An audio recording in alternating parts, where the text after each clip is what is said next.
بسم اللہ الرحمن الرحیم الحمدللہ رب العالمین الصلاۃ والسلام علی سید الانبیاء والمرسلین۔ معزز سامعین کرام، آج کا ہمارا موضوع ہے کہ قرآن و سنت میں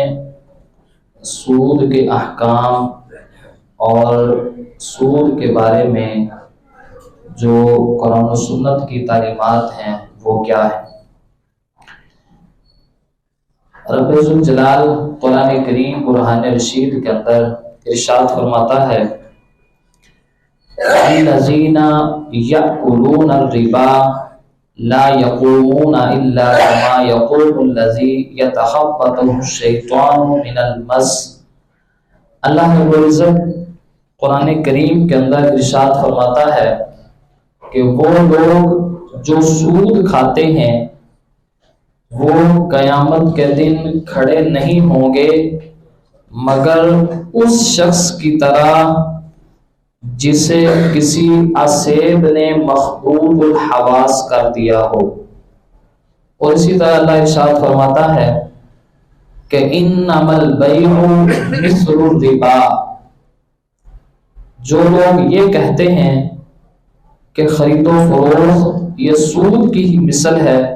تو اللہ نے ارشاد فرمایا وَأَحَلَّ اللَّهُ الْبَيْعَ وَحَرَّمَ الرِّبَا۔ اللہ نے خرید و فروخت کو حلال کیا اور سود کو حرام کیا۔ ان دو آیتوں میں آپ غور کیجئے، اللہ رب العزت یہ فرماتا ہے کہ جو لوگ معاذ اللہ سود کھاتے ہوں گے، قیامت کے دن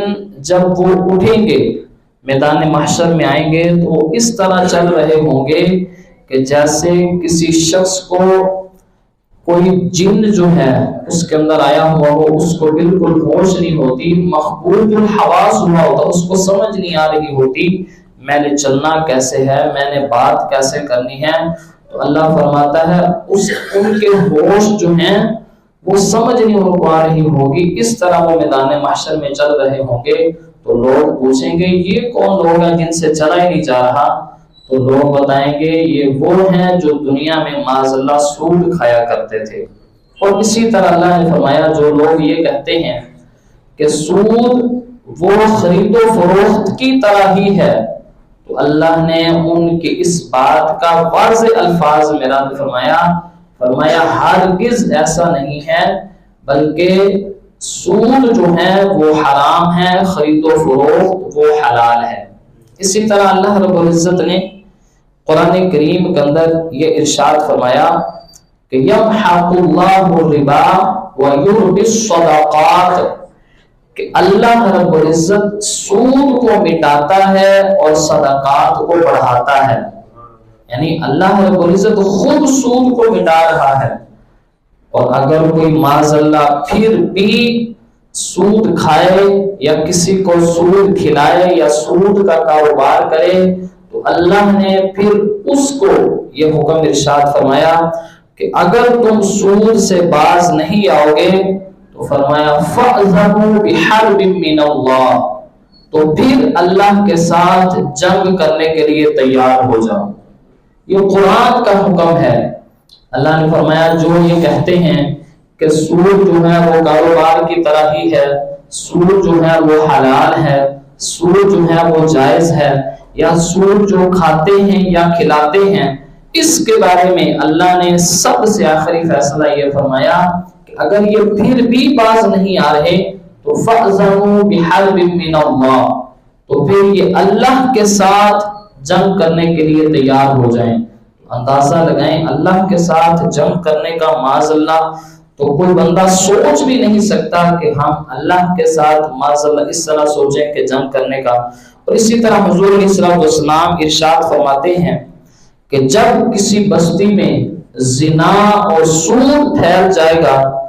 تو رب ذوالجلال اس بستی والوں کو ہلاک کرنے کی اجازت دے دیتا ہے۔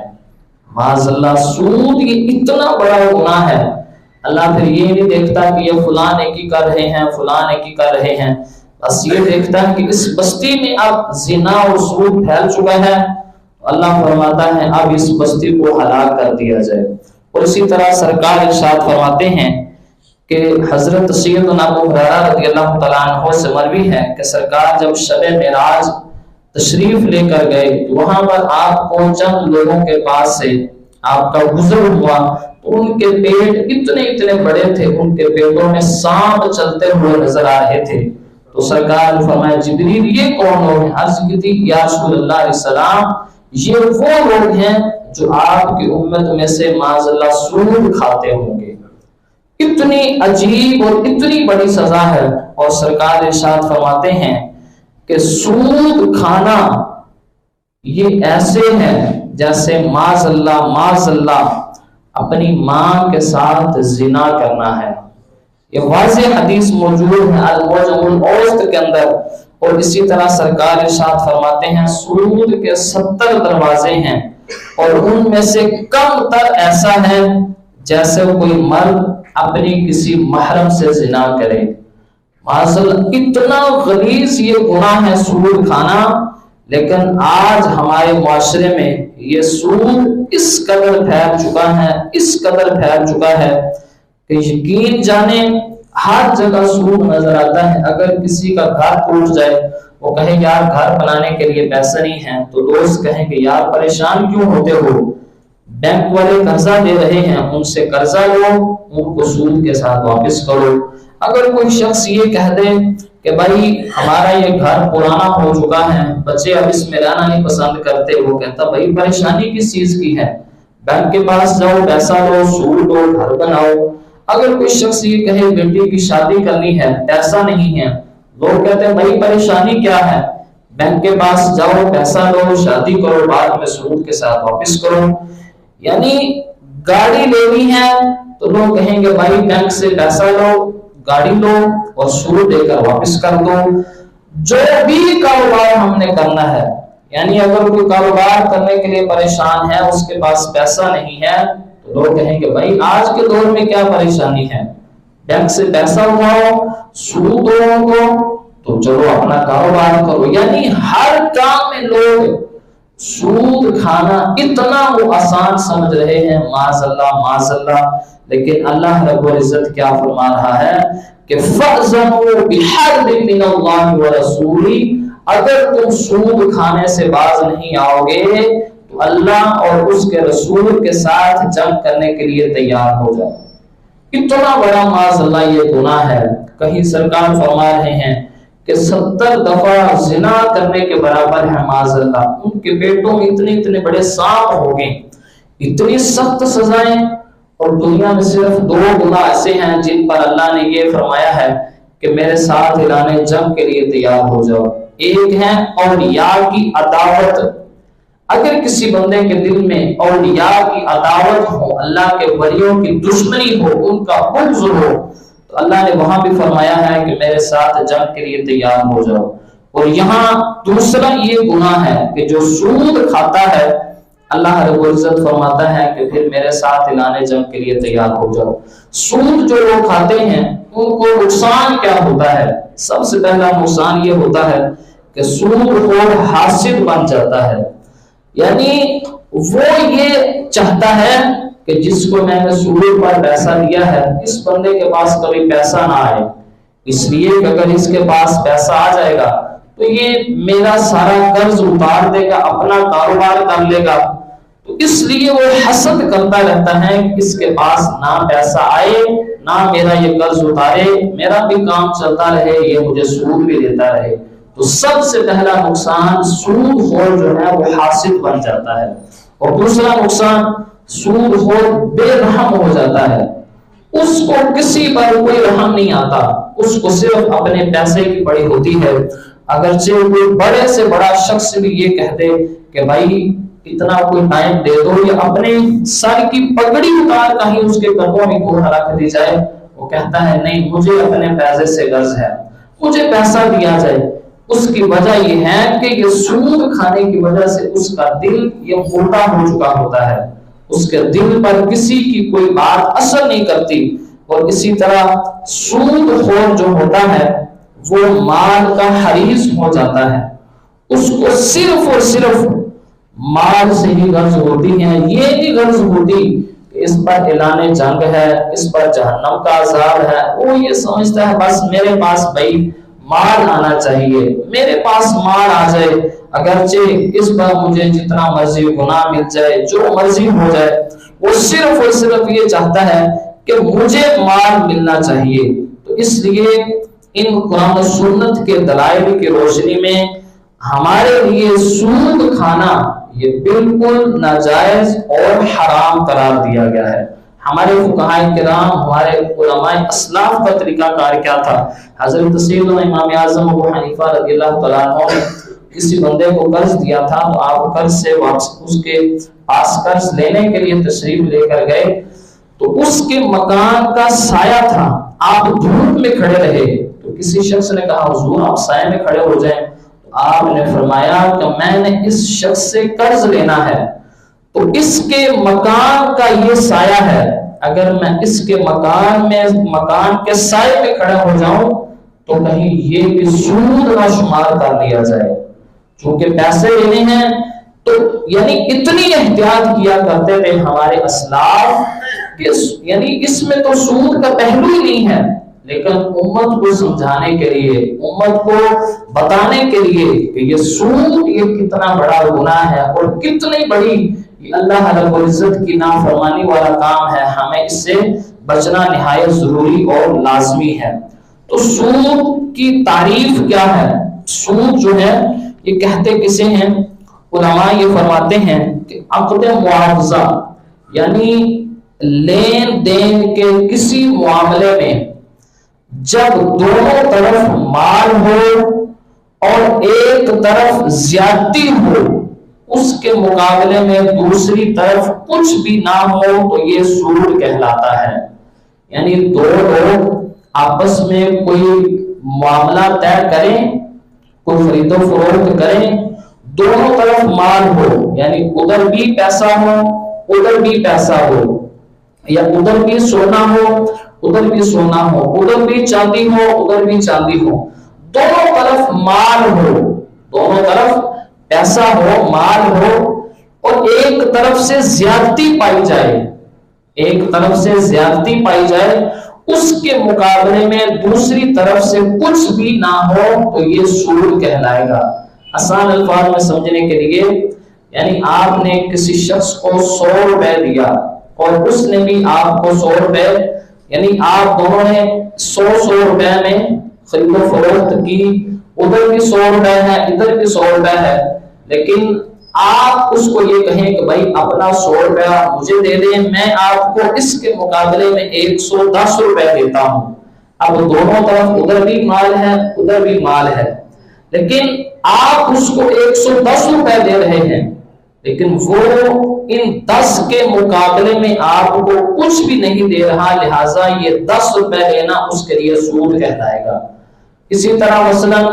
آپ کسی کو گندم دیتے ہیں، آپ اس سے گندم لیتے ہیں،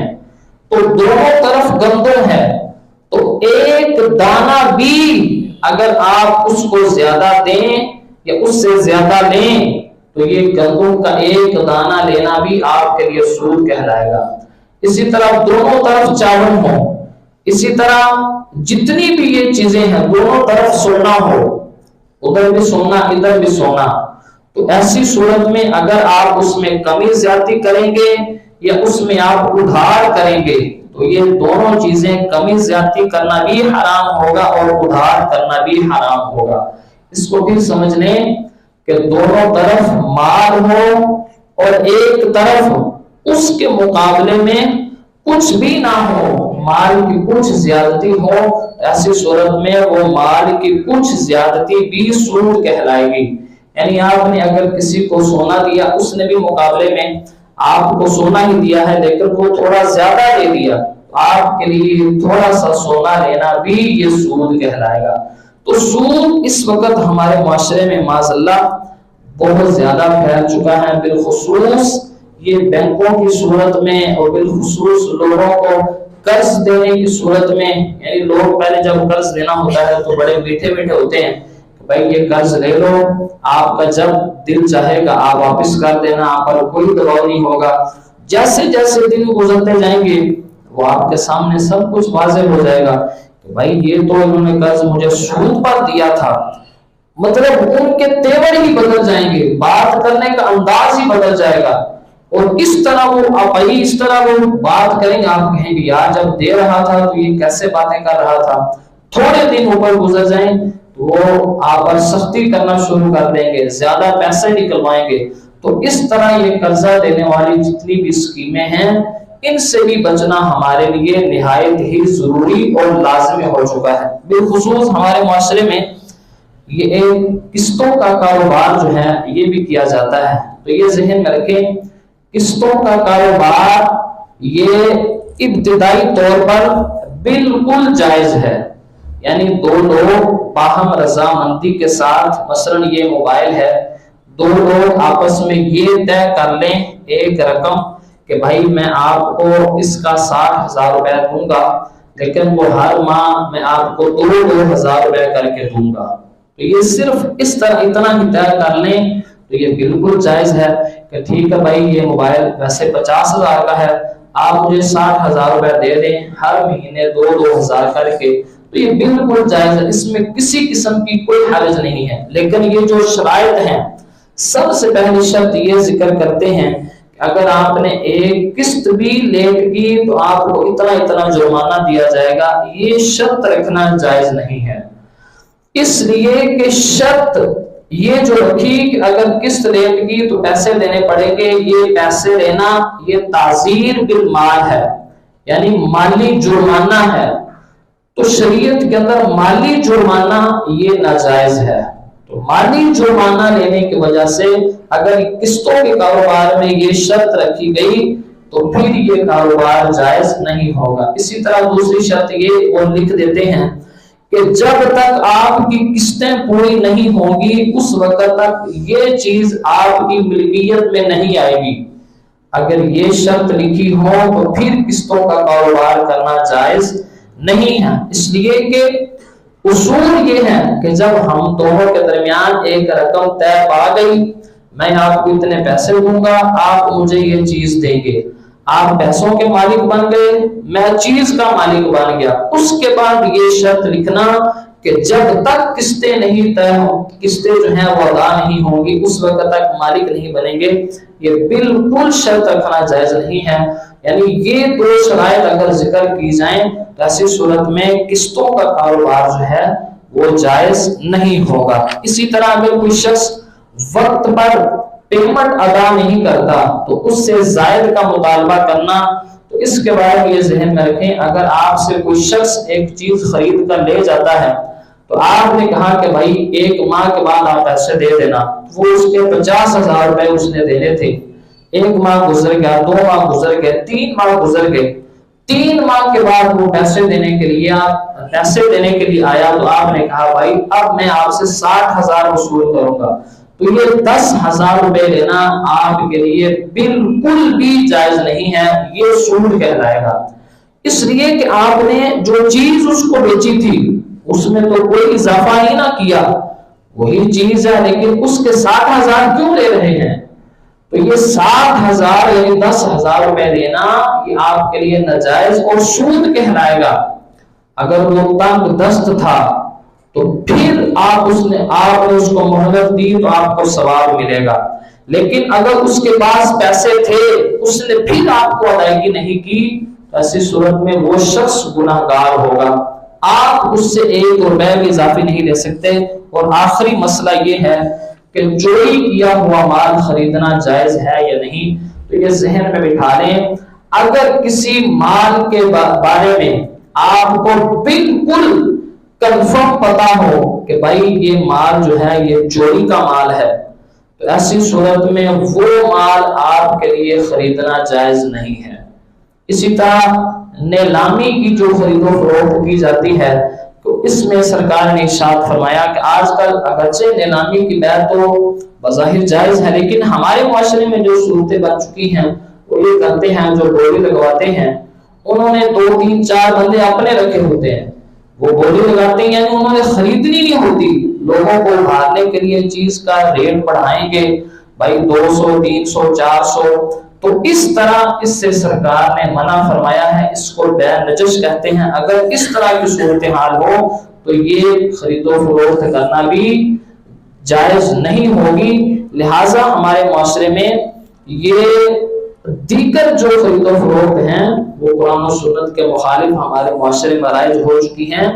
ہمیں ان ساری خرید و فروخت سے بچنا ضروری ہے۔ پریمیم پرائز بونڈ کے نام سے ایک پرائز بونڈ جو ہے وہ جاری ہو چکا ہے، اس کے بارے میں علماء کا یہی حتمی حکم اور فیصلہ ہے کہ پریمیم پرائز بونڈ یہ بالکل ناجائز، حرام اور سودی پرائز بونڈ ہے۔ ایک ہوتا ہے عام پرائز بونڈ، وہ بالکل جائز ہے، ایک ہے پریمیم۔ اس کا پریمیم پرائز بونڈ کا طریقہ یہ ہوتا ہے کہ اس میں ششماہی بنیادوں پر جو ہے وہ یعنی نفع بھی ملتا ہے، لیکن اس کے علاوہ ہر 3 مہینے بعد یہ قرآن اندازی بھی کرتے ہیں۔ تو یہ انہوں نے اس کی جو شرائط لکھی ہیں وہ شرائط میں یہ لکھا ہے کہ بھائی اگر یہ گم ہو گیا کسی کے پاس سے تو اس کو کوئی خطرہ نہیں ہوگا۔ تو یہ جو بات انہوں نے کہی ہے کہ اگر یہ پرائز بونڈ گم ہو جائے یہ اس کے حرام ہونے کی دلیل ہے۔